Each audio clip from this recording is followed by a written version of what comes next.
আসসালামু আলাইকুম। আমাদের আজকের গল্প মুখোশ। লিখেছেন J.K. ক্রমবি।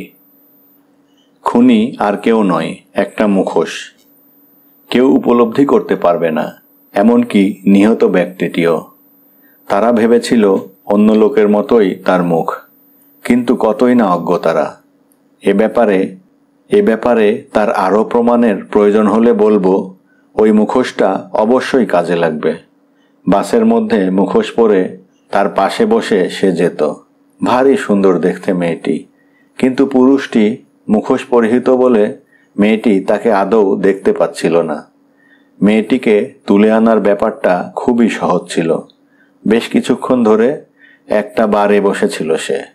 সতর্ক দৃষ্টি রেখে যাচ্ছিল সে প্রত্যেকের উপর। জায়গাটা অতি মনোরম। ভেলভেট মোড়ানো আসন এবং দেওয়ালে টাঙানো ছবিগুলো অত্যন্ত অর্থবহ। ওইসব কালি ছিটানো ছবিগুলোকে ছবি বলবে কিনা ঠিক জানে না সে। আলোর তেজ কম ছিল, তাই মানুষের নোংরা মুখ তুমি দেখতে পাওনি তার কামনা বাসনার চিহ্ন। অত সহজে খুনি কখনো কাউকে ভুল পথে চালিত করতে পারে না, যদিও বিলাসের মাধ্যমে অধঃপতন আর দুর্নীতির বাসা বাঁধতে দেখছে সে। তবু এসব সত্ত্বেও মুখোশের আড়ালে সে তার নিজের সব গোপনীয়তা রক্ষা করে গেছে। মন থেকে এসব ছেঁটে ফেলে সে একা একা বসে মেয়েটির প্রতি নজর রাখছিল। মেয়েটি বারের পাশে একটা টুলের ওপর বসেছিল আর মাঝে মাঝে মদের গ্লাসে চুমুক দিচ্ছিল। আঁটোখাটো পোশাকে বয়সের তুলনায় মেয়েটিকে অবশ্যই অনেক কম বয়সী বলে মনে হচ্ছিল।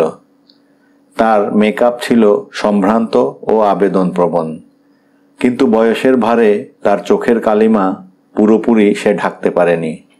লম্বা সোনালি চুল তার কাঁধে ঢলে নেমেছিল।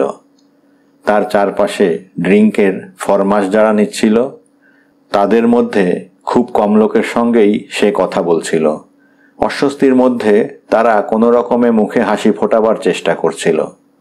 মেয়েটির প্রতিটি প্রশ্নে তারা শুধু মাথা নেড়ে যাচ্ছিল, কথা খুব কমই বলছিল। আর মেয়েটিও একা ছিল। মাঝে মাঝে সে তার দৃষ্টি ছড়িয়ে দিচ্ছিল তার চারপাশের উপস্থিত লোকগুলোকে দেখবার জন্য। আর এইভাবেই মেয়েটির দৃষ্টি আকর্ষণ করল সে। মেয়েটিও তার দিকে তাকিয়ে হাসল। একজন আগন্তুকের এ যেন একটু বেশি বাড়াবাড়ি হয়ে গেল এবং শান্তভাবে মেয়েটির ঘন সান্নিধ্যে গিয়ে দাঁড়ালো সে। আমি কি তোমাকে ড্রিঙ্ক উপহার করতে পারি? মেয়েটিকে জিজ্ঞেস করল সে। উত্তর দেওয়ার আগে মেয়েটি যেভাবে তার দিকে তাকালো সেটা সে ঘৃণার চোখে দেখল। জিন আর অরেঞ্জ জুস, বলল মেয়েটি। ড্রিঙ্কের ফরমাশ দিতে গেল সে।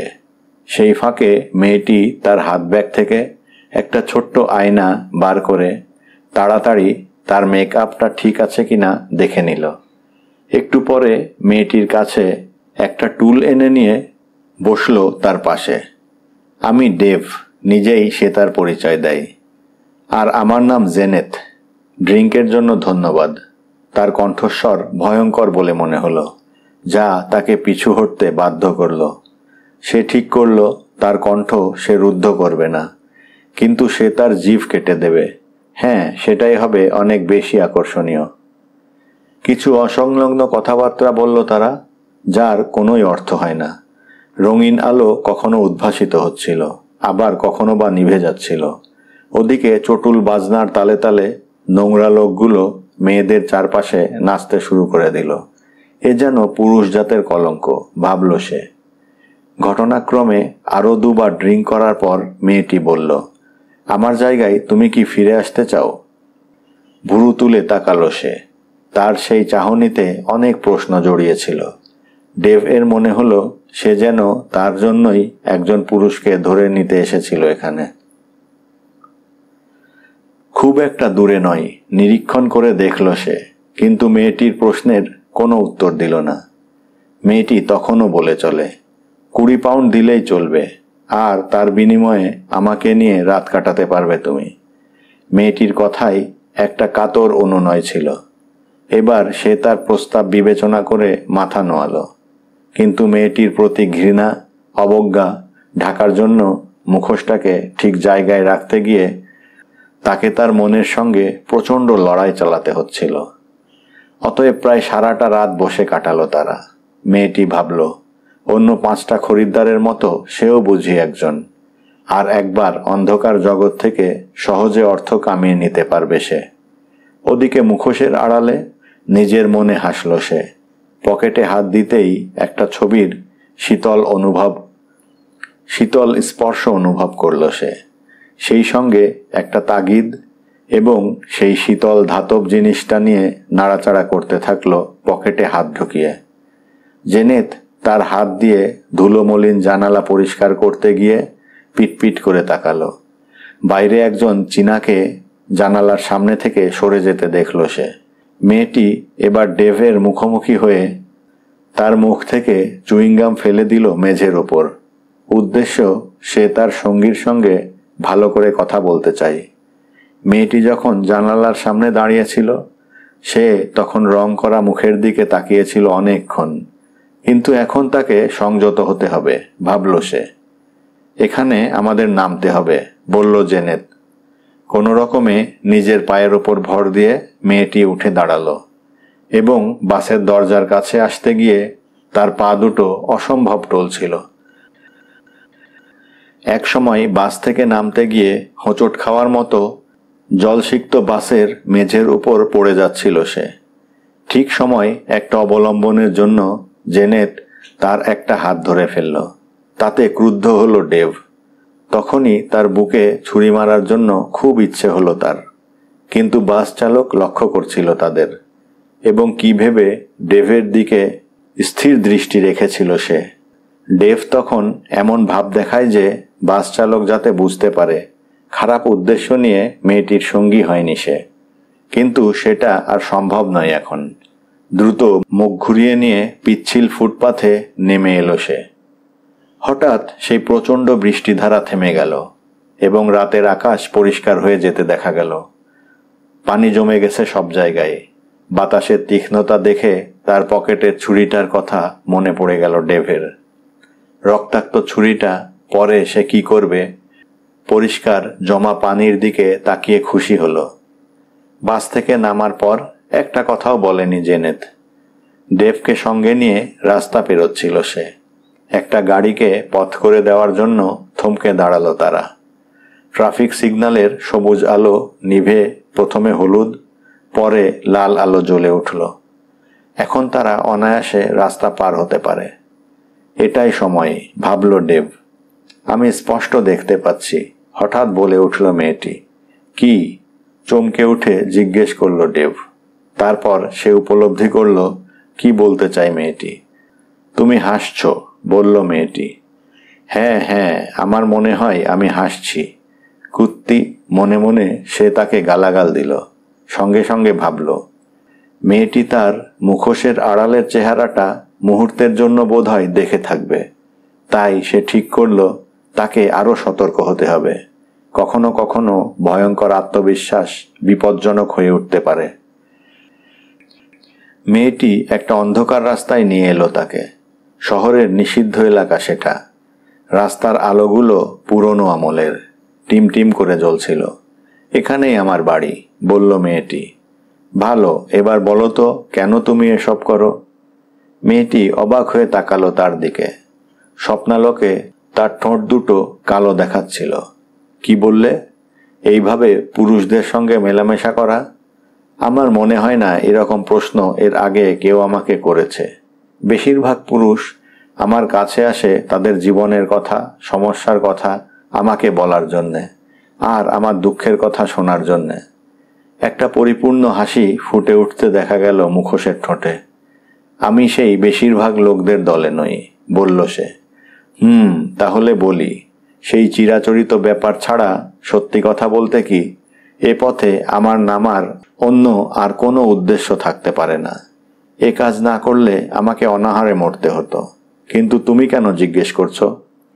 ওহো, কোনো কারণ নেই, স্রেফ কৌতূহল। এ ধরনের মেয়েদের সব সময়েই এরকম প্রশ্ন করা হয়ে থাকে, তাদের অজুহাত শোনার জন্য। আর সেই একই উত্তর, আমার টাকার প্রয়োজন। একটা বিবর্ণ বাড়ির সামনে এসে থামল তারা। মেয়েটি তার ব্যাগের ভিতরে হাত ঢুকিয়ে হাতড়াতে থাকে চাবির জন্য। ঘরে ঢুকে জানালায় পর্দা দেখে ডেভের মনে হলো ওই জায়গাটা বয়স্কা যৌনকর্মীর মেকআপ নেওয়ার মতো। ঘরে তখনও আলো জ্বালেনি মেয়েটি। রাস্তার আলোই মেয়েটির চিবুকে অসংযমের কালো দাগ চোখে পড়ল তার।